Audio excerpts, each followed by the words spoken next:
I'm Dan Rogers from Guaranteed Rate, and I'm joined here today by Carla Gorman from Baird & Warner, and the man down on the end, Pablo Galarza from Century 21 New Beginnings. We're here for Bar Talk, a new episode here. It's going to be great. We got a great topic to talk about, and we're going to get into it. All right, let's take it All away. right. Thank you. And you know, we've been chit-chatting off of camera here, and you know, I think the number one topic that all of us want to talk about is, you know, what's different from a year ago from the buyer's perspective and navigating the new market, and you know how we're dealing with some of those changes and some of the issues that we're having with inventory and things like that. So figured, you know, we'll start with Carla a little bit, talking about maybe inventory and, you know, those pieces, and we'll navigate off of that. Perfect. Well, thank you guys for having me. I really appreciate it, Pablo. Thank you for always coming. Always a pleasure. Thank you, Dan. Always a pleasure as well. So I guess we are all discussing how difficult inventory has been, so rough. And now with all the changes coming down the line, I think it's going to get even tougher for buyers. Unfortunately, it's the buyers that are going to get left to dry, or the veterans and the low down payments, the FHA, the VA, that we don't want to see left in the mud, you know? I agree. I mean, right now, I think what the topic was, we're going to try to see negotiating in today's market, right? Because now we're negotiating to win. It's not negotiating the contract, not negotiating to lower the price, get some closing cost credit. That practically doesn't even exist right now. Because everything is like, okay, they're asking the highest and best, multiple offers. How do we win? How do we beat 30 other offers that are on the table? And I had this last one, they said they had 45 offers on one property. Crazy. How do we navigate that? Bonkers. We're in a frenzy. I mean, right now we have a frenzy in Schaumburg, Bartlett, what's the other towns out there? Schaumburg, we were saying some of the others. Some of the suburbs, Payless, Frankfurt, Mokina, New Lenox, some of the city. You were saying that you were in Payless. I was at a Payless one on Sunday, and I just couldn't believe it. They didn't do an open house, but they only allowed showings from 11 to 3, and there was about 52 showings. Again, wasn't the right house for my buyers, no problem, but it had multiple offers, and then I'm like, man, are people overbidding this when it's not even worth it? The comps didn't really even out, and now you feel like, okay, are buyers just putting in offers just for the sake of getting them to avoid the high rents and everything? So we're in the middle of this frenzy, and people are talking about, oh, the rates are going to go down. Not happening. Can you imagine if the rates go down right now? Can you? I mean, it's like, no. Remember, That's exactly the point. Why did rates need to come down? Agreed. We got good unemployment numbers. Inflation's getting there. Yeah. People are spending money like crazy, right? Overall economy's good. There's no motivation for the Fed. You know, there's nothing for them. Well, if prices are still increasing day over day and selling on multiple offers, why would they come down, to be honest with you? It's very supply and demand, and people don't realize that. They think all these changes are going to implement that. I think it's going to make it harder. and then you got buyers sitting there and saying, oh, I'm going to wait till the rates go down. Good luck. It's not happening. No. I mean, I don't know. If you're not seeing what's going on right now, so they're going to wait till the rates go down, and if the rates do go down, the frenzy is going to get even crazier. Well, I'm hoping that what we're seeing is the current buyers, that they do lock in a house the next couple months. Then if they come down, they're good to refinance. Yes. Then they're golden. Yes. They're not just overbidding. But now if people are trying to enter the marketplace, it is going to be cutthroat. And here we are, right? We're talking about negotiating in today's market, where we talk about escalation clauses, and then we're talking about appraisal waivers and inspection waivers, and so now we're the older ones, right? We're trying to get it, training the newer agents, but the newer agents are taking it and they're using it at the wrong time. There's a timing for everything, and I think that's we were kind of going over that a little bit. As a listing agent, I'm seeing people come in. I don't get a call. The agents, normally you should get a call from the agent. Hey, how many? You got multiple offers? What kind of scenario we got going? Nothing. They just said escalation clause, and then they said waive the inspection, and then they waive the appraisal. And I mean, you can't say no to this. It's $50,000 over asking. But then they usually back out during the attorney review, and then they wasted all of our time. And why? And I personally think, and I know Dan agrees with this, relationships trump everything. So I feel like if I have Dan on the other end, or I have Pablo on the other end, that I've worked a deal, and I'm like, I know you're solid, you are vetting your clients, and you're serious, I'm going to want to work with you and put my clients at ease, showing that you're a solid foundation and a solid buyer. And that's what good agents should do, right? We should look at the terms. We should look at the agents on the other side. I said, Pablo, why are you checking other agents' numbers when you're accepting an offer? I want to see if they're experienced. Yeah. I check Carla's numbers. Like, wow, she's awesome. She's amazing. She's doing everything she's supposed to do. Right. That's the person I want. I see Dan Rogers' pre-approval letter. oh, this is gold. This is cash. Well, because you know that he is not a fly-by-night lender that is actually putting the time and the effort into those buyers to making sure they qualify for that house. The worst part is getting under contract with a house, multiple offers, then finding 3 days later it falls through. Do you find though, like if somebody's giving you that offer, Pablo, with all those things, they could be negotiating against themselves if they don't even call? They don't even find out what's going on. But see, this is what I'm trying to, this is what I'm hoping the new changes will implement, is that experienced agents are going to get better, and agents that are not experienced or not knowledgeable are going to be left by the wayside. And that's what we need, because we need to be working together to, you want to help your seller, I want to help my buyer, you want to make sure the buyer gets a house. We're all a team. Right, right. Regardless of what brokerage we work for. And a lot of brokers will stand there and say, oh, no, we're going to train the new agents. Well, yeah, you could train them, but the problem is they're not experienced. They don't know when to put it out. There's a timing for it. There's a strategic movement to put the escalation clause, because most of them want to put it all together. Well, guess what?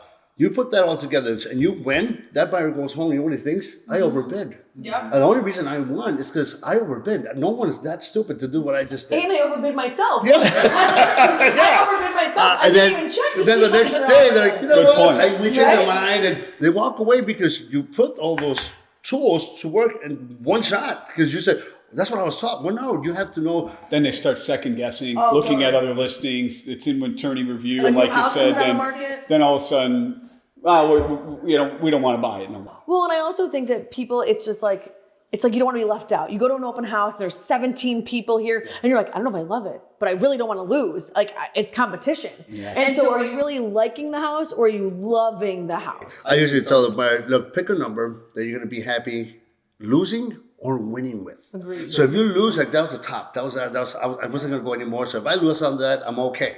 And if I win, I'm ecstatic. I'm ready to go. Yes, it's meant for me. That number should make you feel you should be comfortable either way. It's a great And way to approach That's it. the way to approach it. When that's Pop, what do you think? That's the number you want to get.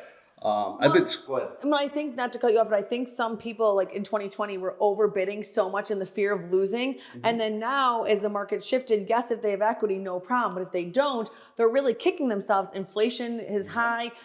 The cost of living is high. And now they're struggling to make those monthly payments. So you don't want to be broke buying a house. Right. That's the whole point of not buying a house if you can't enjoy it. And then you get the buyers that are upset when they lose. They say, well, so I had one good story, right? I had a guy say, Pablo, I think, can I go with another agent? I said, sure, no problem. Can you tell me why? What's going on? Well, I lost the last three bids. And I just thought that with your experience, I could win. I said, well, I thought you had some strategic movement or something. I said, I do have a strategy. You're in the middle of my strategy. So what do you mean? I said, well, yeah, first you wanted to do it your way. So every time you want to put an offer, what you were doing is explain to me how bad the house was. Well, I like it, but the roof, it needs a roof. So I knew right away you were not going to overbid. You didn't want to go to escalation. I wanted to do it your way. I wanted to show you, but doing it your way, it was not going to work, right? So now that you lose, by the time you win, you're going to feel comfortable winning, but it can't be your way. You can't drive this shit because you're not going to know how to drive. Yes. So right now, I'll help you. And so you want to do it my way? I'll get you a win. Well, yeah, let's do it your way. Okay, let's go for it. So then that's when the escalations came in, and we started talking about the other. And he was ecstatic. He said, man, it was amazing. You said it just the way, right on the money. I thought you were just letting me lose because you didn't have it to go. I said, no, but imagine if I would have gave you that winning scenario on the first offer you bid.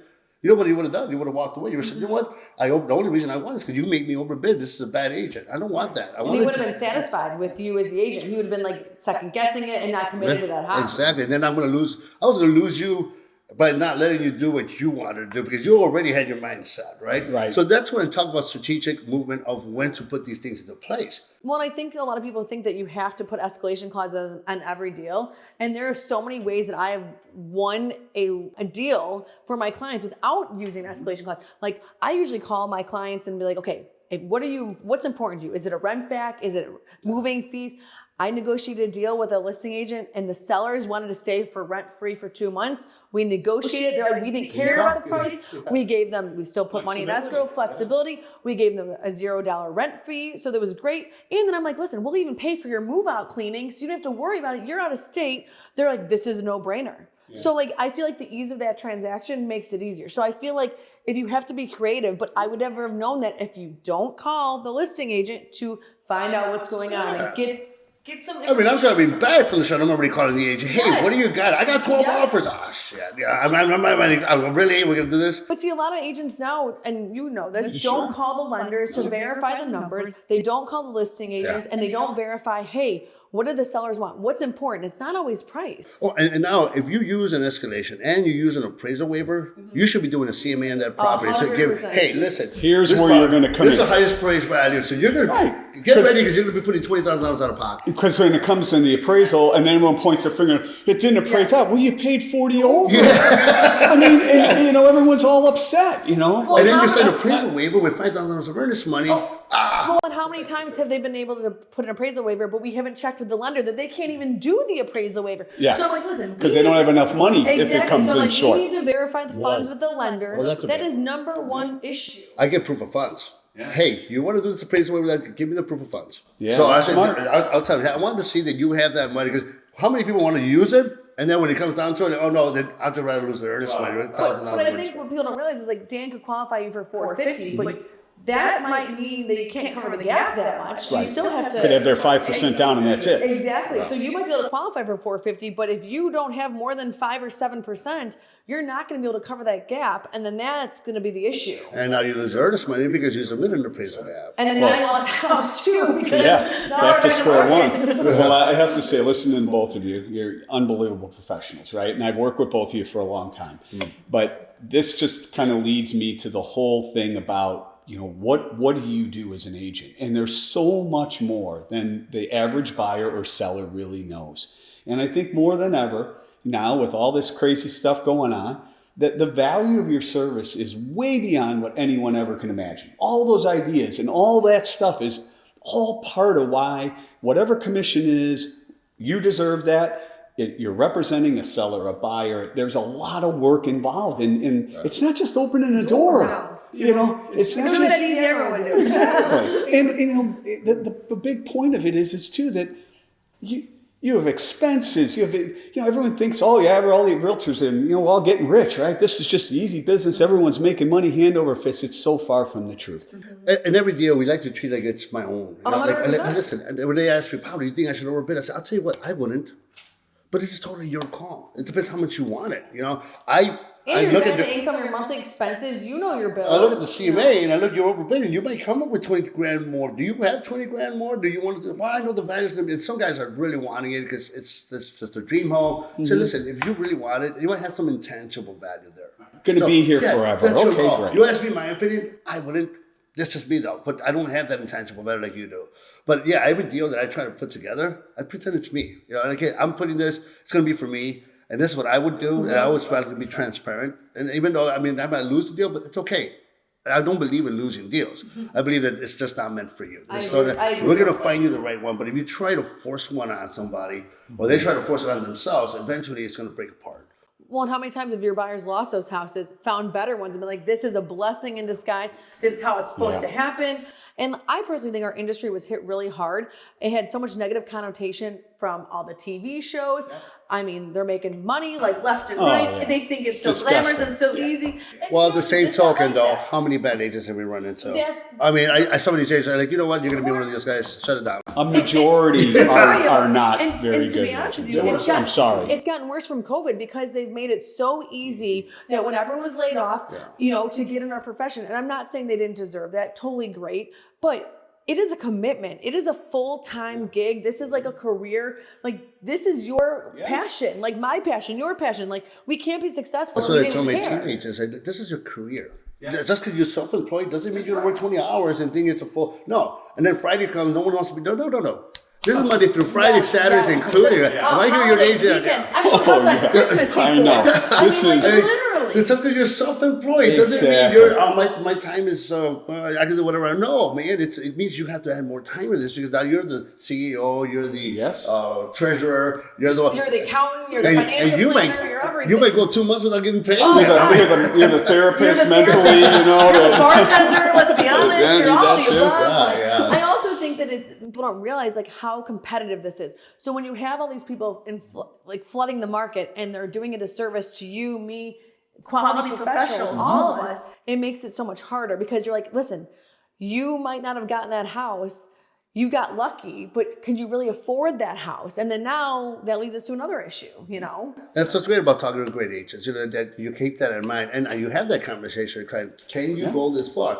Yes, Pam, I get this. Okay, just want to make sure. I don't want to come back and feel that you don't want to work backwards, right? That's you right. want to go in the right direction. We know what you can do. We know what you want. If this is not what you want, let's discuss it now. It's been so nice because I just had Dan a couple weeks ago do a pre-approval for me, and it was wonderful because he was like, listen, Carla, this buyer has great credit, but honestly, the debt to income is not there. It's not worth it. I said, you know what? I appreciate it. Thank you. Let's put my client on a timeline to start saving more. Because I go, if you would have qualified them, they would have been so over their head in this house, not being able to live. And like, who wants that? And then a year, now they're foreclosed on, or now they're miserable or trying to short sale. We don't want that. No one wants Life is that. expensive, and we've had to change more so than ever about like you really need to know your comfort level. You'd be amazed how many times I'll ask them, well, what's your payment level? What do you feel? Well, I don't know. I thought you were going to tell me that. I don't live your life. I mean, You don't know I'll the tell you, credit card bill and right. your lifestyle. You drinking Starbucks coffee, you're drinking Dunkin' Donuts. That's $2.50 different a cup. I mean, these things add up. Everyone has a different lifestyle. So, you're engaging with them a lot more than we are. We're trying to have these open conversations about life and about going forward with those commitments and making sure they're going to be good with those commitments and trying to fit the house into it, right? What I think it's more important too is like with your business, your rates are changing. Not you personally, the Fed's changing constantly. So it's like that can be you affording a $250,000 house to a $350,000 house. And it's the slide of a button. So people don't realize that. So it's more crucial than ever that we're That's one thing I dialed love. in on these When I work with Dan, I love that. That's why I say I like working with the whales, the ones that are out there doing it. The 80-20 rule applies to us in every aspect, Yes, right? it does. We're handling most of it because you know how to handle it. You take it to closing because you see the problems ahead of time. Right. And when I leave them with you, when I say the buyer's with you, I know they're in good hands. I'm not going to second guess it. Well, he said no. I'm not going to say, well, let's take it to another lender. No. If he said no, did he give you a plan? Is that plan is there? Okay, let's follow that plan. Because if he said no, that means he already checked. Well, and he'll tell you why. He's not just the lender that says, sorry, I can't do it. It's nice because he'll be like, listen, this is not going to work.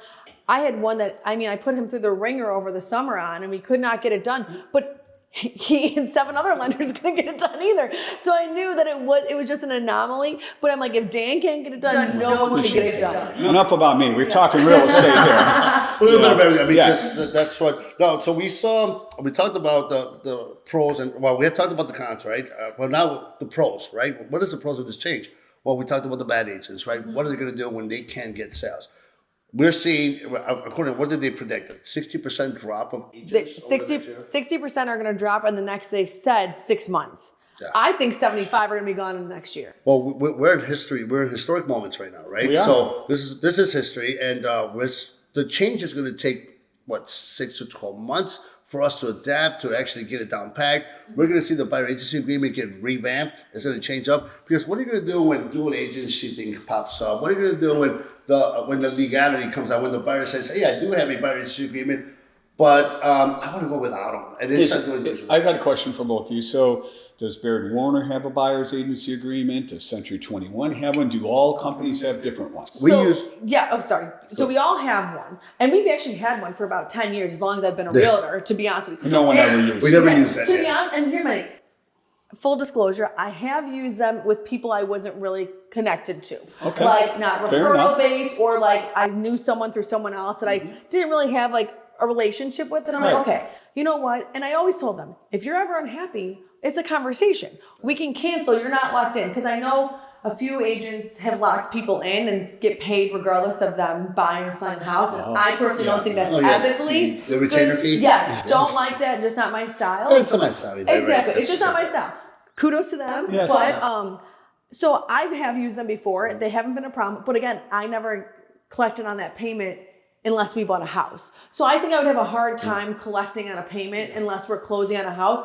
Because if they're not getting something, why should I be getting something? And I don't know if you noticed, but the buyer agency agreement states if they're not happy with you, all they have to do is go sign it with somebody else, and Yes. yours is immediately canceled. Yes. It's a valid for 90 days until they sign it with somebody else. And to be honest with you, I do think the positives of this is that you're going to be serious with me, and admit we're not wasting each other's time. But I also feel like this will be helpful because if you're serious about buying, you're not going to be willing to sign your name on a dotted line unless you know the ins and outs of it. So it will cut the people that are like the looky-loos, just wants to look around and not be as serious. Yeah, right. So I do think that is a benefit. Believe it or not, we started putting it into use. We knew this was coming when the Northwest Yeah, began. we talked about so, it. Yeah, so in the beginning, I think it was last year, so Like about October, 10 November, months, yeah. we said, we're going to start using it.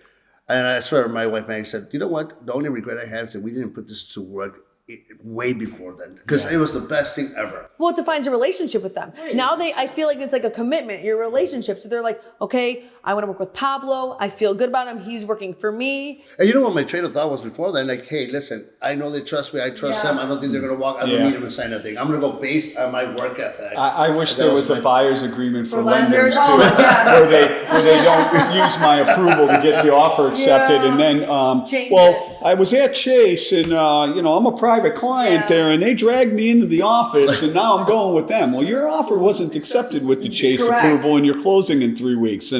But yeah, I wish there was one for me too. I have called so many people on that. I said, you sent us a guaranteed rate period, or you sent us this, and now you changed it. My sellers didn't accept it based on that. Well, that's and that good for you. changes I mean, because that changes terms. I'm speaking up for all of us on our It side. changes terms. Yeah, exactly. And it's not fair. They're probably very qualified and they were fine, right? But I've had that's people not that the weren't point. qualified. Right. A few of them, I mean, they're fly-by-night lenders that weren't qualified. So I'm like, that's a difference of $100,000. You can't afford that. Yeah. You know. So And I have clients that I work with for years, and I've never made them sign it. But now that I'm asking them to sign it, I feel like I'm pulling teeth. Yeah. Like, well, I never had to sign it before. You don't have faith. Like, no, dude, this is the law. This is And now they're. I think it'll be easier with the newer. I think new clients won't be an issue. I think the previous ones might balk it a little bit because like we've been working with you. What do you mean? Right. I do think. I mean, I'm a millennial, so I can say this. So, but I do think some of the millennials they don't like it. They have attachment issues. Yeah. So I think that the problem is that they're like, hey, well, I liked yesterday, but I like someone else. Like, let's, Little commitment stuff, So, I have an old saying that says it's easier to make a client a friend than to make a friend a client. Because all these guys were my friends, and then now I'm trying to make like, no, I don't know if I want to go that route. And it's unbelievable. You trust me, but they don't want to sign anything. And then the ones that I'll sign right now, no problem. But think about new construction. When you were showing new construction, if you were taking your clients, you were always filling out a form showing that I represented them. So right. all new construction was kind of doing this. And then again, if another agent showed them I was a recurring cause of sale, I would still get the commission. So I do see the benefits. I do think it's going to define our relationships a little bit better. Especially if you know how to present it. I mean, we do. So we do the conversation with the buyer is different now than it was a year. Yeah, but I don't think it's bad. I think it's great. I think it's great, too. I think it's going Thank to be you. like, hey, Dan, are you ready to buy a house? You're like, you know what? I'm not really sure. I'm like, okay, listen, this is how I want to set a relationship, and this is what I tell my clients. We are in a dating relationship. Yes. I'm dating you, you're dating me, let's figure this out. If you're not happy, then we need to go our separate ways. But if I'm showing you everything and we're working to one common goal, then we all should be on the same page. That's right. And we're engaged, not just dating. Exactly. And now we're dating the ray and marrying the house. That is great. I love I think there's going to be some great changes coming our way. And it's like Joe Neri mentioned on the last one. Like, their states already were doing this, already having buyers pay their buyers' agents. And they worked out great. They found the money. They found the ways to do it. And us as agents, we negotiate it now, right? See, the only thing I think it might be an issue is the undercutting. Because I know that you can't do this for like licensing laws and all that stuff, is I feel like if you're like, hey, Pablo, I'm doing 2.5% for my buyer. Well, now Joe Schmo's doing 1.5%, but they're not qualified at all. You have way more experience. You don't want the buyer just to go with them because they think it's a lower percentage, but they're not getting the service. It's like what you pay for. So that's the only thing I don't like is that the undercutting again. Well, I think that the listing agent, if they are good listing agents, they're not looking at the number because we're going to look at the team. Agreed. Who stands behind that number? Because I'll check the agent, I'll check the loan officer. Right. I'm looking at the figures. I mean, because at the end of the day, you might take $20,000 over, but if you're killing the deal, in 2 weeks or a week later, The service you're providing and you Correct. have for years to these people. And if you're explaining the service, the detail, what you bring to the table, I think that sellers and buyers are going to be understandable. I mean, here's my thing: we're in a service industry. No one works for free. the conversation with the sellers nowadays, like, well, Pablo, what are you going to do? I said, I'm going to sell your house. Don't worry about it. You know what's the hardest part? To find the right buyer that's going to take us to closing. Because we're gonna get multiple offers. Because I already know. I mean, I got a CMA tonight in Schaumburg. I already told them we're gonna have multiple offers. We're gonna start here. But how high they take us, the right combination to minimize the risk. That's the magic behind a good listing. Understanding the highest price Yeah. isn't the best offer. No, it's the best terms. I love when you get the highest price house and then you find out it's a VA loan or an FHA loan. I'm like, this is never gonna fly. But then it's a new agent. They're like, this is great. I put 60 grand over. I'm like, it's not gonna happen. I'm like, someone put 10 grand over with an appraisal gap, and there we go. We're good to go. Did you see any changes in the VA loans yet? The VA, yet. VA is not going to allow at this point the commission to be paid by the buyer. Have you seen anything So different? nothing Retainer as of fees? yet that See, they're going to and- change that policy. And I don't think it should be paid by the buyer, but that was so frustrating for Well, the and VA buyers. it's going to They're put them getting at screwed a disadvantage, disadvantage yeah. if there's no commission being paid, which is that whole other topic. You got to Exactly. figure out whether or not our buyers got to pay something. I think our market's going to shift, right? And not the next year, but maybe in a year and a half. I think it'll go from a seller market to a buyer's market, and I'll tell you why. The inventory levels are going to rise. They have to rise. They So now have with the to. We're new hoping, options, Pablo. To be honest with Yes. you, they have to. It can't keep going on like a this. lot of people are going to come off that fence. You know why? Because now you can pay 2.5%, and you don't have to pay the 5% anymore, or the crazy 6 and 7% that people. I mean, to me, it was I crazy. saw one at because- 8. Yeah. Yeah, 8% You in know, the city. It was wild. I'll tell you, it was just greed. They really wanted to get people through there. There was one house in River North. I cannot believe this. It was like listed at like 1.2. It was 3.5% co-op plus a $50,000 bonus. Wow. Because it had been sitting for like 360 days. Wow. So they're like, listen, this seller's like trying to give it away. Yeah. And so I do think that if you're in a good equity position and you see the value of your agent and if your agent's getting you another 50, 60, 70 grand more, why wouldn't they be worth that, you know? And then the fact that most sellers are sitting on the fence, they're like, I'm not paying $40,000 in commissions. They're just, I don't care. And now it's like, well, no, you don't have to now. Now here we can do it this route. But see, I don't think the commission is an issue if people are putting their value in. I think if they're putting their value in and they're doing their service, I think it was the problem during COVID when people were just like unlocking a door and they're like, I'm making all this money. And then they're not talking to their client, they're not communicating, they're not guiding through them the whole process. They're like, oh, I'll see you at closing. Well, I think you're right that the commission is not the issue to pay the agent that's working for you. I think the issue is paying another agent that amount that you don't even know what they're going to do and how hard they're going to work. It's just going to be interesting because I do think, though, these changes are going to help, again, weed out the people that are not professional or not highly educated. And I look at this way. When I'm telling my sellers, saying, listen, we want a good buyer's agent. We want a good buyer. And if we pay out 2% or 2.5%, and that's going to get you closing to the closing table, let's do it. Right. And they're not going to balk at it if it makes sense for them. Because I mean, to be honest, I mean, I'm doing a pre-approval, and we're going to have more of these conversations where, hey, listen, they have just enough money. If you show them a property that they've got to pay 2.5%, they don't have enough money, right? So they're going to be, as a seller, you may not have buyers that can buy your home because they don't have the financial means to buy the home if you're not paying the commission. So that's going to be a tricky But see, thing. that's so unfortunate now. Now It we're is. limiting these homes that these buyers technically qualify for because of their agent commission. That's what I think is not fair. Because now I'm like, they qualify for this, they did their due diligence, they have a good job, they have a good income, and now they're losing out just because they can't. The seller don't put the commission. That's not fair. Well, here's what I foresee. And this is what I could tell from working on both buy side and sell side, right? One, I should not have a problem getting it anywhere between 1 to 2% from the seller, and I might have to get 1.5 to 1% from the buyer. I agree. I think that's what's going to happen. Hey, listen, I want my Reasonable. buyer to buy, but listen, he can't pay the whole. Can you pay with half? And if you have good negotiation, and that seller is semi-intelligent and says, yeah, I still want to get this done. Why don't we raise the price a little bit? I'll give it back to you. So there's a little bit, finance. Finagling, yes, them, yes, right? yes. Finance a little bit, give it back. Hey, at the end of the day, that buyer will pay 0.5, maybe 1%. They're not going to be stuck with the whole 2.5%. Because the seller, if he really wants to sell, and we could raise it up a little bit, bring it back, and do what we have to do as good agents to negotiate it. At the end of the day, your commission will be split between both the seller Absolutely. and the buyer, and you will never fail to get your 2.5 or 3%, whatever you want to That's charge. why they need to work with great agents that can think You and always understand the have dynamics of it and understand the art of And negotiating. be creative. Think of creative financing.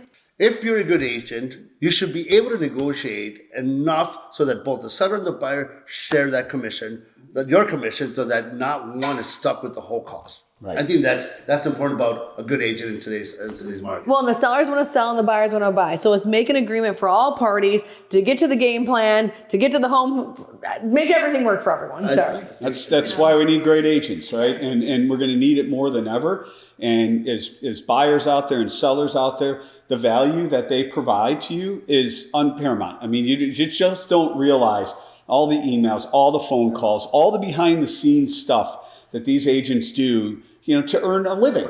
I mean, a commission is part of their living. And, it's just gotten a little bit turned around where there's numbers and things thrown around that people don't really understand. That's not really the way it is in reality. Well, and I think people don't realize, like you said, to your point, all the behind the scene things that we do, and then the deals that don't close. Yeah. Like, We do 12 hours a day every day. We still manage to negotiated have a more hard deals on time. vacations, hours Away from your family. Away from families, away Yes. from doing things. And then, by the way, sorry, this is not going to the closing table. They don't qualify. This doesn't Yes. work. It's been a nightmare. So Well, I think it's- that people forget all the deals that we're not talking about that we've done just as much work for and literally not a penny. You're And preaching to the choir. but actually, we're probably negative now with the time and all the efforts into it. That's right. Again, which I People understand. don't think that's a really great point, Carla, because that is totally just left off. They just think, oh, it's one deal, you get this, and you get another deal, you get this. No. I had one client that we were under contract 6 times. 6 times. 6 home inspections, 6 appraisals. And literally it was just like, they were just kept getting punched in the face. I'm like, man, you cannot win. And it all worked out in the end. But I mean, like, it was just a nightmare. And you're a great agent. I mean, you know what you're doing. You know what you're doing, and we're still running into it. So imagine, for example, the people that want Olympics call an attorney and not just do it. What does the attorney do? Do you think the attorney's going to do the CMA? Do you think the attorney's going to check with the lender? They say, "Where's my pre?" I go, "Nope." Oh, you know what? Inspection comes in.